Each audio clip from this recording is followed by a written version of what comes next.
Fuente de Erigia, vienes del... Bueno, ahora vamos a hacer las cosas aburridas, digo, de la química, perdón. Cambiamos de química. Química. Sí, bueno, yo estudié física porque era simple, como ustedes han visto, animoso, ¿no? Ya la química es cosa brava porque hay muchos elementos, ¿no? Muchos...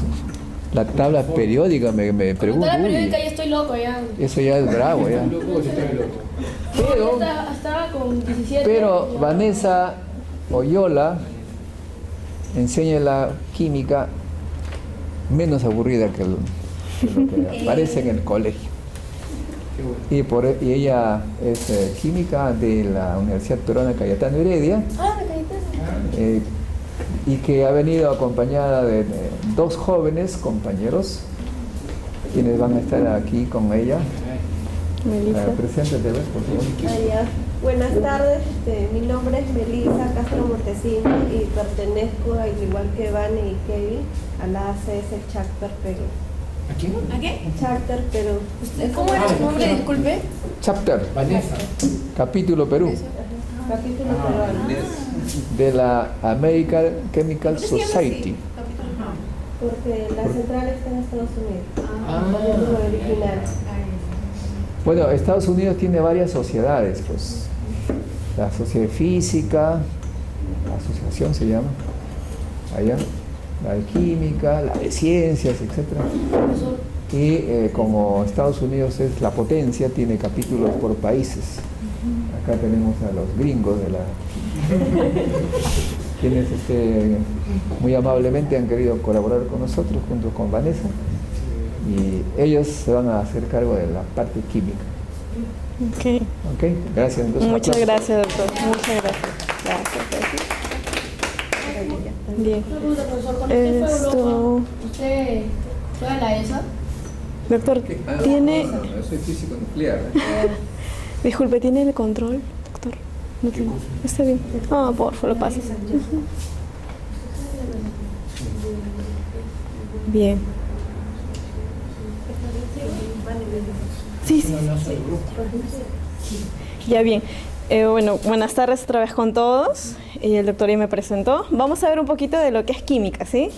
En breve les voy a comentar algo que estamos desarrollando dentro del semillero científico. Bueno, en este caso yo voy 3 años dando los talleres para niños, que es de ciencias, ¿sí? Tocamos 3 temas, biología, química y física. Entonces vamos a pasar unas diapositivas para ver un poco de cómo se desarrolla esa dinámica dentro de semilleros científicos, ¿sí? Entonces, bueno, para comenzar, el entorno que se maneja es el STEM. Como bien saben, las siglas pertenecen a lo que es ciencia, tecnología, ingeniería, artes y matemática. Entonces, este enfoque educativo, ¿qué es lo que, cómo trabaja? Trabaja de manera que integra los conceptos mencionados de ciencia y tecnología. ¿Para qué? ¿Con qué finalidad? Siguiente, por favor. ¿Para qué? Para que en este caso el alumno o el adolescente que lleva a cabo lo que es ciencias pueda desarrollar un pensamiento crítico durante su desarrollo en este caso. ¿Cómo es eso? Él va a sentar las bases con todo lo que está aprendiendo en ciencias, ya sea de su entorno, desde casa. Por ejemplo, un niño puede hacer ciencia. ¿Cómo puede hacer ciencia? Estar descubriendo esto, por ejemplo, en casa, en el ambiente, dígame. Discúlpame, para entender las cosas en orden, ¿qué cosa es lo que llama ciencia? En ciencia, por ejemplo, esto tiene que ver de qué manera podemos estar relacionando con nuestro entorno. O sea, por ejemplo, a diario, durante la mañana, ¿qué es lo que hacemos nosotros? Una higiene personal. Entonces, ¿qué es lo que usamos? Usamos a diario lo que es materiales de limpieza. Los materiales de limpieza, ya sea la crema dental, el jabón, entonces todos esos insumos estarían formando parte de, digamos, componentes, y esos componentes químicos vendrían a estar generando en este caso ayuda, ¿no? La ayuda en este caso de desinfectar, sacar la suciedad, etcétera. Entonces todo ello involucra estar descubriendo nuestro entorno con cosas, digamos, cotidianas que tenemos en casa, para estar descubriendo de repente nuevos términos, lo que es de repente desinfectante o acción de limpieza, cómo se genera o el proceso, digamos, de lo que es lavarse las manos, cómo es que está pasando, qué es lo que está, eso implica un proceso químico. ¿Por qué? Porque tenemos suciedad en las manos, por ejemplo, ¿no? Entonces utilizamos un jabón, en este caso, ¿qué es lo que es el jabón? Con el agua atrapa la suciedad, en este caso se llama micelas, y esto estaría eliminándose.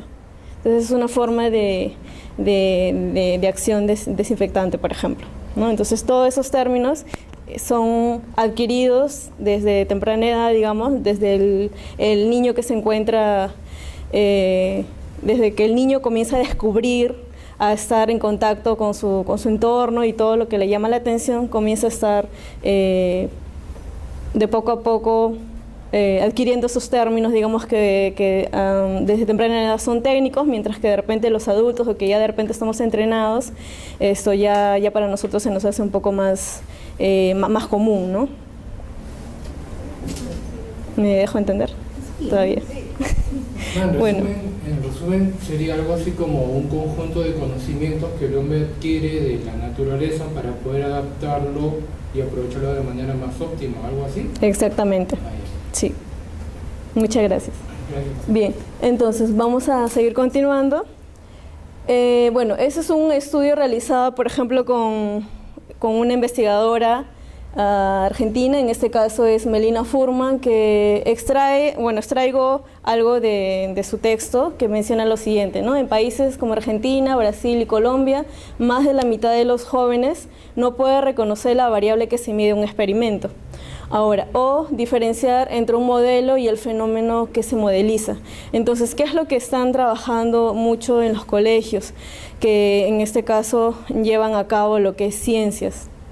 Están impulsando lo que es de manera que nosotros conocemos teóricamente, de repente lo que es plantas o algo de ciencia y tecnología, ¿no? Seres vivos, o de repente en la parte química queremos realizar unas reacciones químicas, etcétera. Lo conocemos de repente teóricamente, pero ahora cuando lo llevamos esto a la práctica, muchas de las veces sucede que el estudiante no capta el objetivo, a dónde se quiere llegar con ese experimento.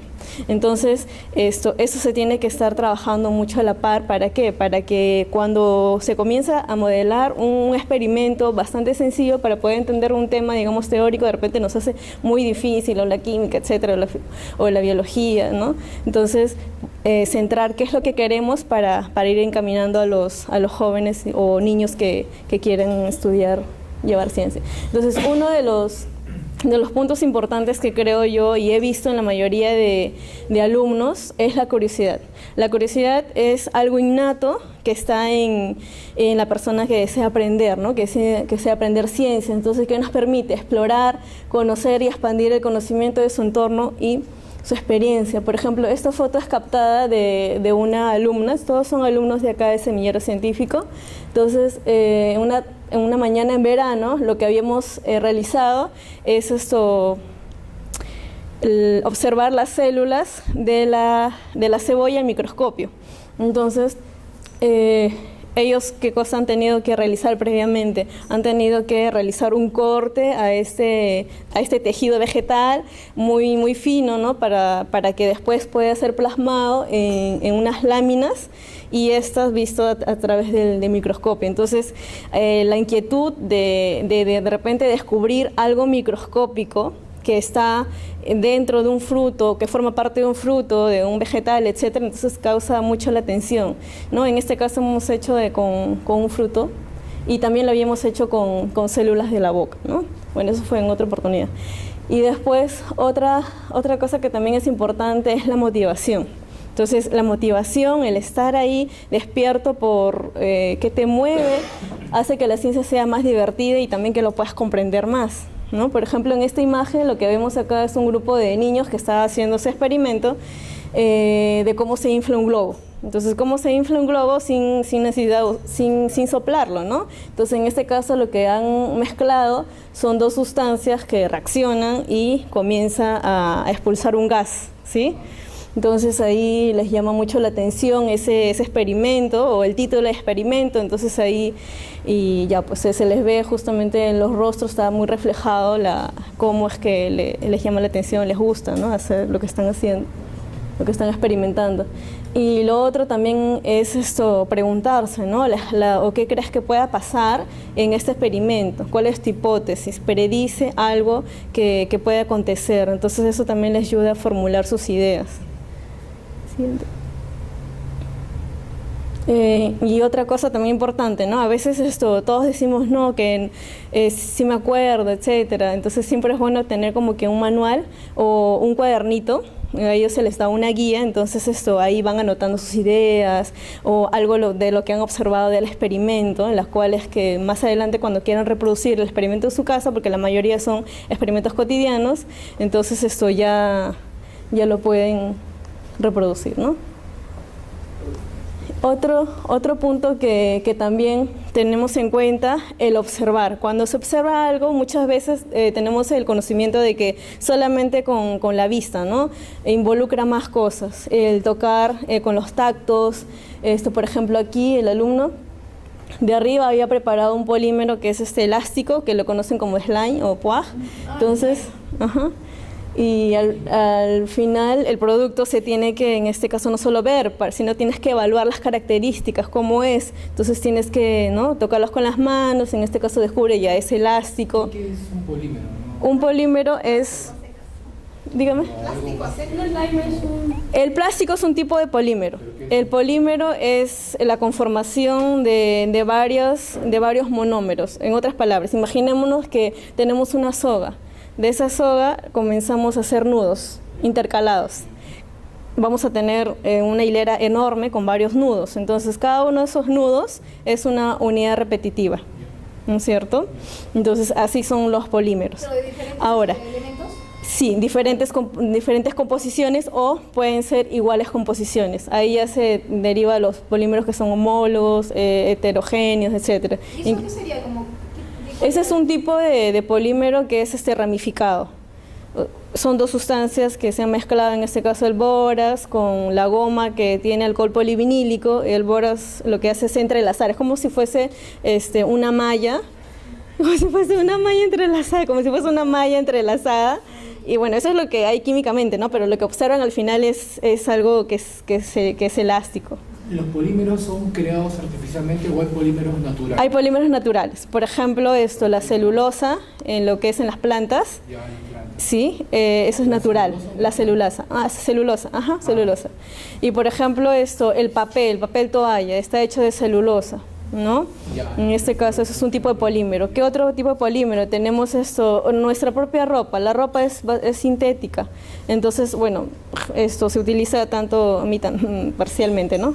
No es que todo sea todo sintético. Entonces, los hilos, las lanas y todo eso vendrían a ser también polímeros. Los plásticos, las bolsas, el tecnopor, etcétera. Entonces, son tipos de polímeros, ¿no? Claro que tienen muchos usos, pero ahora se está viendo perjudicial el incremento de estos plásticos, ¿no? Porque no se degrada en corto tiempo. Consecutivamente un elemento, eso es un polímero. Sí, no necesariamente un elemento, es una composición de varios elementos repetitivamente. Y ahora no pueden estar, puede ser, hay varias clases, ¿no?, de polímero, que puede ser de repente una sola hilera o puede ser, como le digo, entrecruzado, etcétera. Entonces hay mucho detrás de eso, ¿no? Pero a grosso modo es en general algo ¿No es necesario hacer el slime con bórax?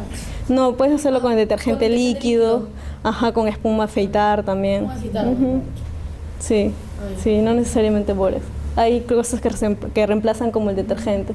Y otra cosa, observar, tocar. En este caso están evaluando. Por ejemplo, han trabajado con huevo y le han agregado alcohol. Entonces lo que están observando es el cambio, ¿no? Cómo cambia de color la clara, que inicialmente era ligeramente amarillo, transparente, y ahora se vuelve se solidifica. Es como si estuviese sancochando un huevo, ¿sí? Como si sancocharan un huevo, se solidifica, se pone blanco, la clara, etc. Entonces involucran reacciones también, cambios. Siguiente. Y lo otro que a todos les gusta también es ya la parte de experimentar, ¿no? Experimentar, cómo pruebo ese experimento, etcétera. En este caso de aquí, un alumno lo que ha hecho es un circuito vegetal con varios limones, ¿no? En los limones o frutos cítricos podemos encontrar electrolitos que en este caso van a permitir que se generen reacciones de óxido de reducción, se transporta la corriente por los cables cocodrilos, que son alambres de cobre, y en este caso está escuchando de una tarjeta musical, ha extraído ese sonido, entonces es lo que está escuchando, ¿no? O puede también colocar un foco LED y ahí se prende, ¿no? Eso es lo que están haciendo. Y lo otro sería, y después lo que se realiza es las explicaciones, ¿no? Si bien los alumnos a temprana edad, porque vienen de 7 años, por ejemplo, los que recién están empezando a escribir, recién empiezan el primer grado, entonces a ellos se les deja con toda libertad que de lo que hayan observado, recién comiencen a estar plasmando sus ideas, ¿no? Entonces lo que nosotros hacemos es encaminarlos y también tener en cuenta que son recién los que van a aprender ese lenguaje que para nosotros, como les digo, es cotidiano, son términos muy técnicos que, ¿no?, a la larga ya van a estar con esa experimentación, con ese proceso van a estar aprendiendo. Siguiente. Y bueno, finalmente ¿qué es lo que he aprendido, ¿no? Realizando el experimento, se cumplió el objetivo, a realizar algunas conclusiones, ¿no?, a partir de la experimentación, ¿no? Siguiente.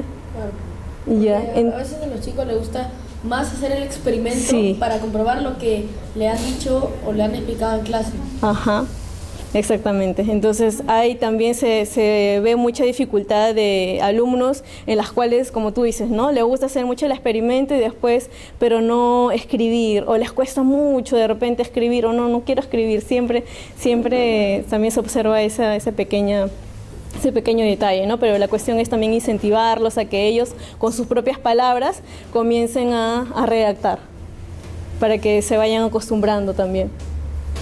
Antes. Ya. Entonces lo que se hace también son pequeñas exposiciones, tipo a las clausuras, ¿no es cierto? Tú seguramente lo has hecho. Puede ser individual o grupal, de tal manera que ellos ya se desenvuelvan, ¿no? Son ellos solos delante de nosotros, comienzan a modelar el experimento y como ya hemos trabajado previamente, ya su cancha ellos, ¿no? Están observando. En el área de electrónica, ¿ya? Que tenía que hacer circuitos para armar un foquito de LED. Un foquito LED para prenderse. Bien, y expusiste también, claro, de eso. Claro, así es. Así se trabaja en todos los talleres. ¿Existe batas para niños? Dígame. ¿Bata blanca para niños? Sí, lo que es en el taller de ciencias tenemos que trabajar siempre con un mandil. Trabajan con colorantes, con sustancias que se les cae a la ropa, entonces siempre un mandil, ¿no? Y en algunos casos, guantes cuando son necesarios, anteojos, y ellos ya van conociendo también de cómo es el entorno, en este caso un mini laboratorio, se podría decir, ¿no? Ya, siguiente. Bueno, ya para culminar, dejamos una frase de Albert Einstein. Dice: nunca consideres el estudio como una obligación, sino como una oportunidad para penetrar en el bello y maravilloso mundo del saber, ¿sí? Bueno, hasta ahí estaríamos terminando la parte de lo que es... Eso no, bájalo. Eso es en la parte de teoría. Vamos a ver un poco lo que son los experimentos.